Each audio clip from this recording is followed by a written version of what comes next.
everybody, back again. So I wanted to go over types of claims with you to go along with this lecture about Martinez versus Ehrenreich. We've talked about the three types of claims in class, but I wanted to go over them again today. So the three types, let's see here. We have fact, value, and policy, if you will remember correctly.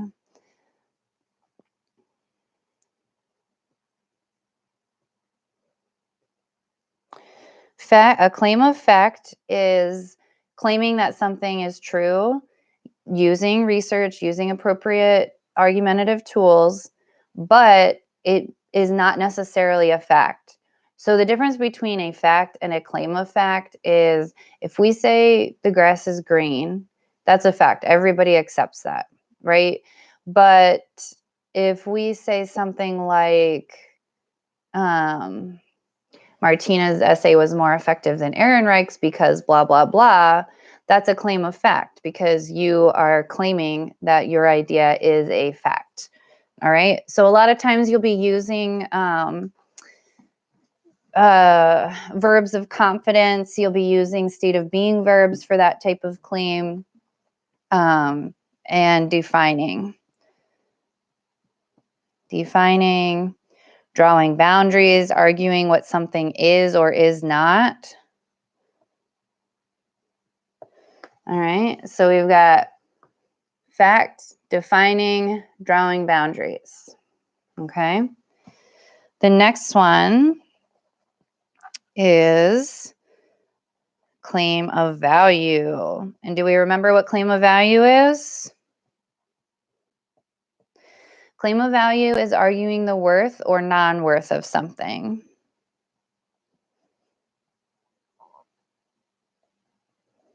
So you're going to be using claim of value for a lot of things like comparison, contrasting, where you're saying something might be better than something else,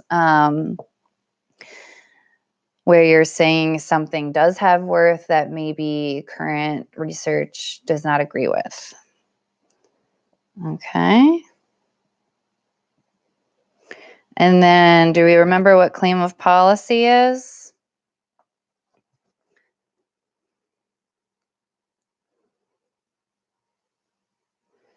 Claim of policy is where you're giving a call to action to your audience or a need for change.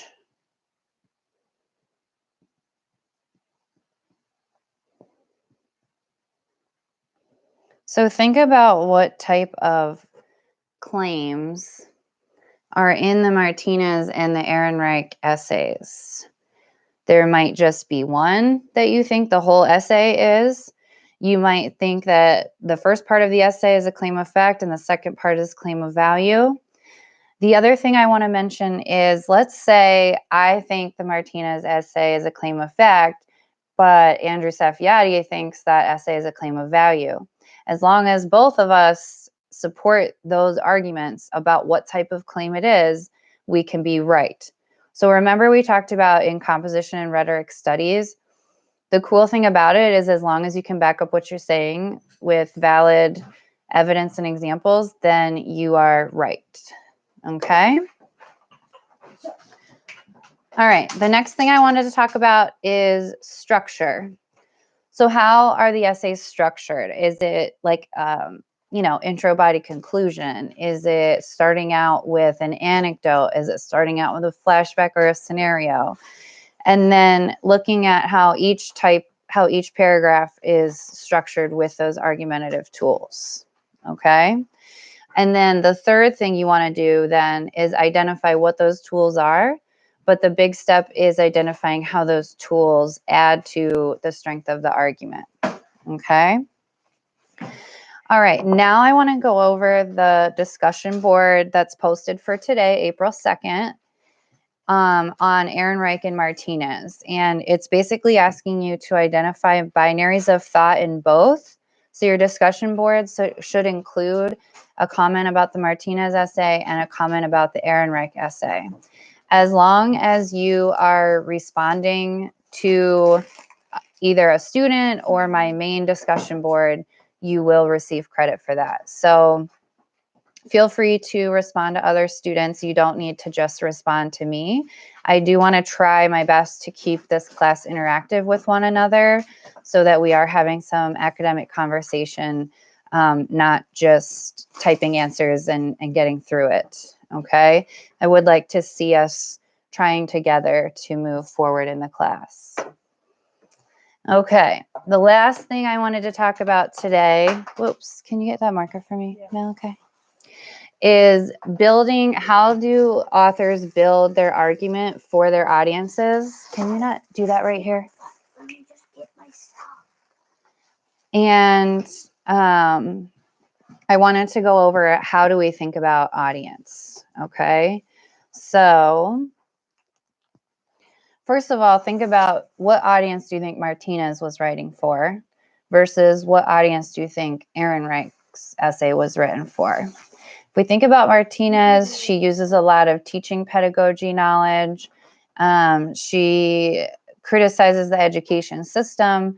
So we can assume that part of her audience is teachers, obviously students, because she wants you to be thinking about how you have learned. And then when you are thinking about audience, like let's say you're looking at Martinez's essay and you're like, I have no clue what the audience was. Well, you want to ask yourself, who was she writing to? Okay. I need you guys to go in another room. All right, sorry. We're having a little lunchtime here at the Copeland household. All right, so who was she writing to? And then think about that audience. Are we thinking about gender? Are we thinking about socioeconomic background?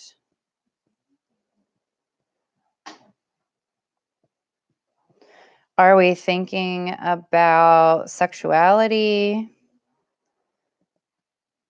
educational background?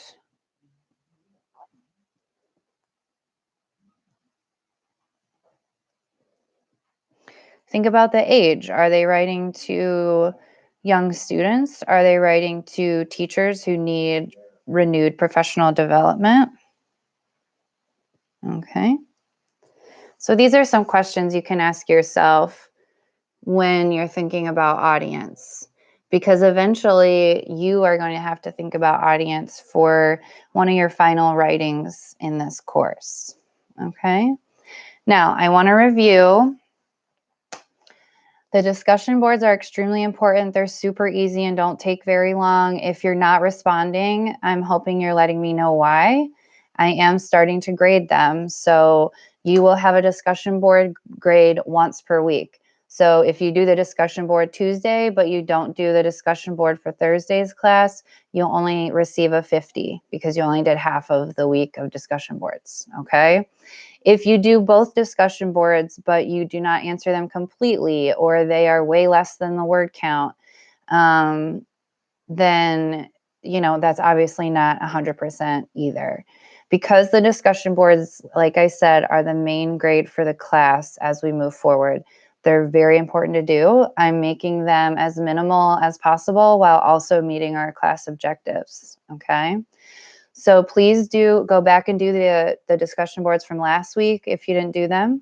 And then you have this week to do. So you should have 4 total discussion board actions on your side of things.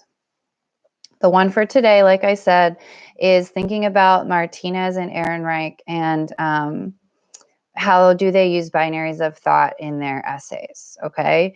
If you need more clarification on binaries of thought, you can please give me a call or shoot me an email. Remember that it's just when authors set up 2 things in conflict with one another. It's not necessarily opposite, 2 things in conflict, okay? So like an example in my life, working from home versus working at college.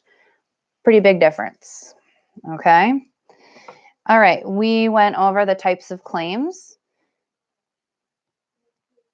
We've gone over these before in class, but I wasn't sure if you would have your notes. And we also reviewed some of the content terms for the course. Okay. So, like I said, if you have any questions, please contact me and I'll see you on Tuesday. Have a great weekend.